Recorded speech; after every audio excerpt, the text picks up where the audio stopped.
The Porsche 911 has been here for 61 years, and it's been setting the benchmark for sports cars all over the world since then. So when you hear people talking about iconic sports cars, this is what they're referring to. The 911 gets better and better with each generation, even though it seems to be moving further and further away from what the traditionalists say they want.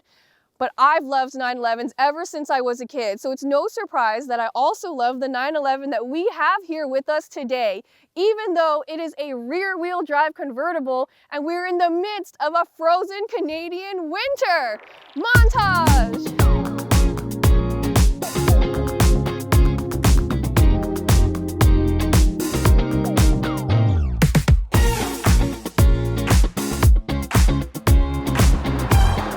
For more expert car reviews, don't forget to share our channel and subscribe so you can catch some of this and maybe even a little of that. So every time I'm lucky enough to drive a new generation or even a refresh of a 911, I'm always thinking, like, how on earth are they going to make this sports car better? Because it's already so good. How are they supposed to move that benchmark even higher than it already is, you know? How do you improve on something that is already so excellent?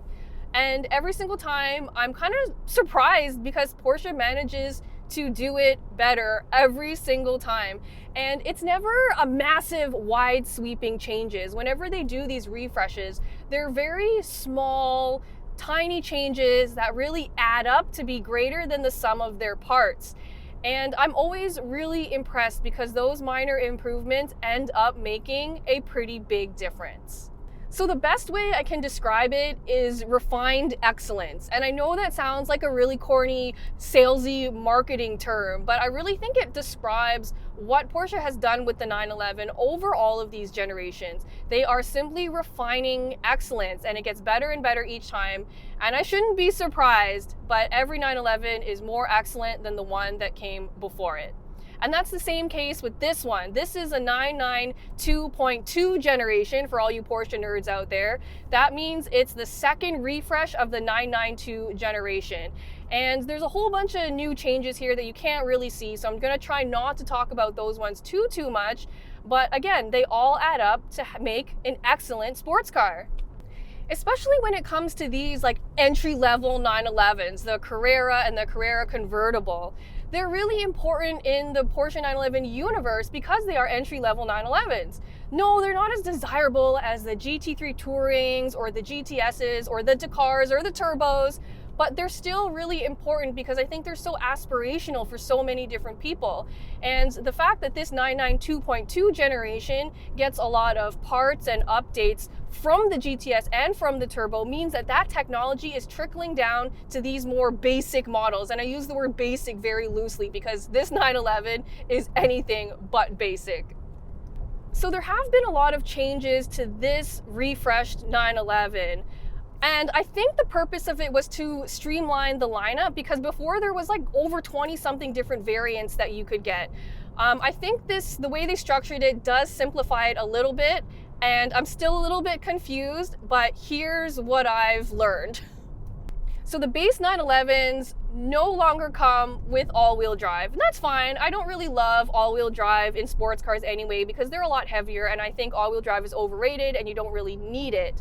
But there is some bad news with this generation, and that is that these 911s are no longer available with a manual transmission.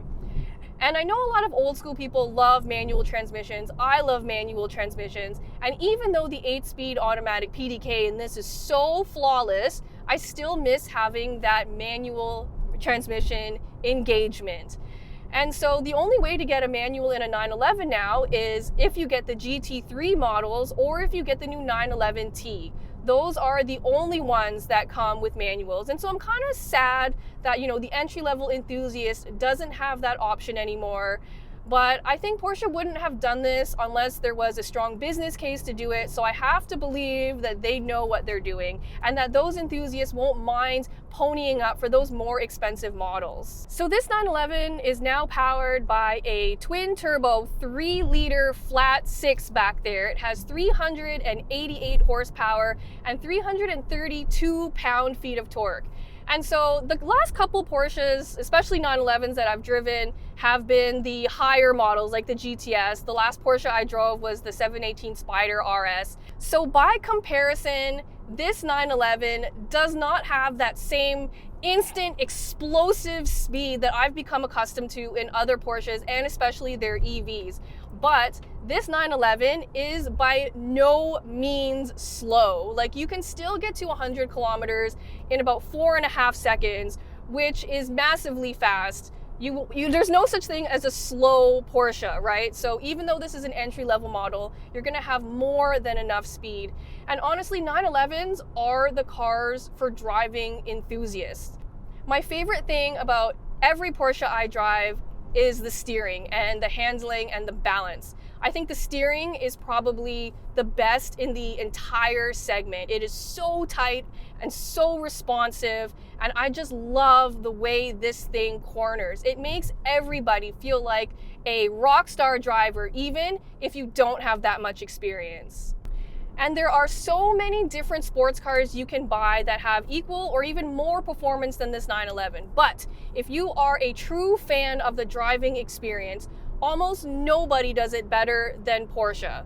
911 driving dynamics, again, set the standard because they are so good, and it fills me with so much joy. So every time I'm lucky enough to drive a 911, I am in my happy place. So a couple of other important interior changes I wanted to go over are that this is the first 911 that doesn't have a physical analog tack in the middle. This is the first time it comes with a fully digital instrument cluster. That's one of those things that those traditionalists might get upset over. Also, it is the first 911 with a push button start, and it doesn't have the crank anymore, but it is still on the left-hand side of the steering wheel, which I think most purists will be happy with. But again, these are such minor changes, and I don't get too caught up in these traditions and braking traditions if whatever is replacing it is better. And in this case, I think it's totally fine. So don't get too caught up in those little things. I do think that the infotainment system could be made a little bit more user-friendly. You know, I love that there's this tray of shortcuts that you can customize. You can just drag and drop whichever icons you use the most. Wireless Android Auto and Apple CarPlay are now included as standard, although iPhone users are going to find the experience a lot better simply because the Apple products are just much better integrated than the Android stuff. But that's fine because I think the majority of Porsche drivers are iPhone users anyway. Another really nice change is that there is a fast charger for your smartphone under the armrest.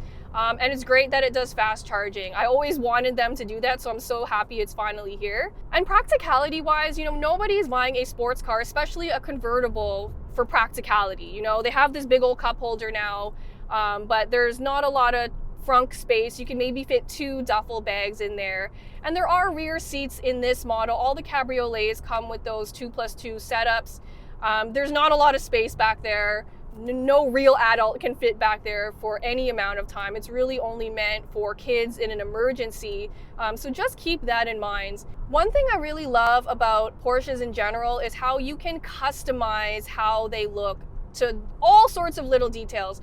I really love the fact that you can get these trim panels in the same body color as the exterior. I think it's something like a $1,400 upgrade, and I think it's worth every penny.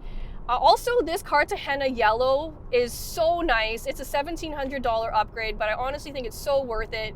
It would honestly be such a big misstep if you bought a 911 and you didn't get it in a fun color, because they offer so many great colors. So I really encourage you, if you're thinking about buying a 911, get it in a fun color, because there are also so many 911s out there. So I would really take advantage of the opportunity to personalize yours so that it stands out. Also, I wanted to talk a little bit about how realistic it would be to drive something like this in the winter, even though it is a rear-wheel drive convertible. So first of all, like I said earlier, all-wheel drive is totally overrated.